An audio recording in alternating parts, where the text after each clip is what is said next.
right, everyone, buckle up because today we're diving deep into, well, a bit of a sticky situation. You guys sent in a ton of messages about this whole YouTuber feud, and it's honestly juicier than a Capri Sun left in the sun. And surprisingly insightful. Don't let the lunchboxes fool you. Yeah, when I first saw Lunchbox drama, I thought, really? But this goes way beyond snacks. Absolutely. So picture this. You're a kid again, ripping open your lunchbox, except this time it's MrBeast handing it to you. Well, not literally, but you get the idea. This is about influencer culture, responsibility, and whether some of these big names are using their power in the right way. And before we get into the nitty-gritty, we got to introduce the players, right? For anyone who somehow hasn't heard of these guys, MrBeast, famous for his crazy stunts, and let's be honest, insane generosity. Millions of subscribers, most of them young. Right, and that's important to remember as we go through this. Totally. Then we've got Logan Paul and KSI, boxing matches, energy drinks, you name it.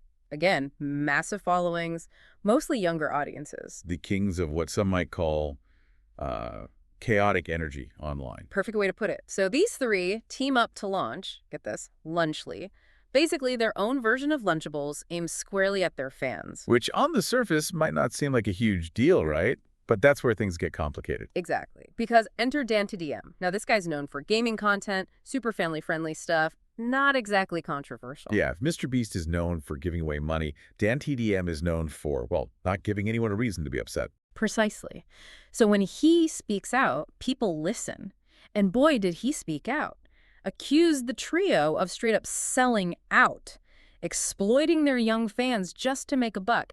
Even said, and I quote, "You're all better than this." Ouch. And this is key, that tweet. Over 100,000 likes. And it wasn't just a bunch of I agree comments. People were genuinely upset, calling out the ethics of marketing this kind of food, especially with that level of influence. And it's not like unhealthy food for kids is a new problem, but when it's your favorite YouTuber saying, hey, buy this, it hits different. 100%. So naturally, the backlash was huge. How did the Lunchly crew respond to all this? Well, MrBeast, never one to shy away, jumped right in. His defense. Lunchly is actually healthier than Lunchables. Less sugar, fewer calories, the works. Classic deflect and defend. Right, like, okay, maybe it's slightly healthier, but you're still pushing processed food to millions of kids who hang on your every word. It's a bit like saying, well, my candy bar has less sugar than that candy bar. The bigger issue is still there. Totally, but then it gets even weirder. XQC, another streamer, jumps into the fray. First, he's all about defending MrBeast and them, saying their brand is no worse than Disney or Nestle.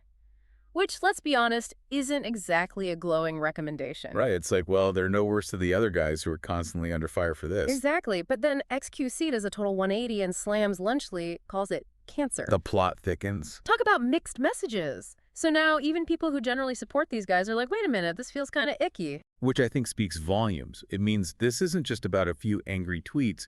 It's about a bigger conversation about what's acceptable. And that's where we get to the heart of it, right? This isn't really about lunchboxes. It's about influencer responsibility and the audience, being savvy. 100%. We have more power than we realize. Think about it. Have you ever bought something just because your favorite YouTuber was hyping it? Oh, absolutely. That's how I ended up with this weird energy drink. Never again. Exactly. We've all been there. But it's a slippery slope. Being aware of those marketing tactics is crucial, especially for younger viewers who might not have that critical distance yet. So what do we do? Where do we go from here? We need to be thoughtful consumers. Just because someone you like on the internet endorses something doesn't mean it aligns with your values. Support creators who are upfront, responsible, and genuinely care about their audience. Vote with your views, your subscriptions, and your wallets. Couldn't have said it better myself. Will this whole Lunchly debacle change how influencers operate? Who knows? But it's definitely sparked a conversation we need to be having. So next time you see your favorite streamer pushing a product, take a second, think critically, and ask yourself, is this worth it? Is this something I actually want? Because at the end of the day, awareness is key. And on that note, that's a wrap on this deep dive.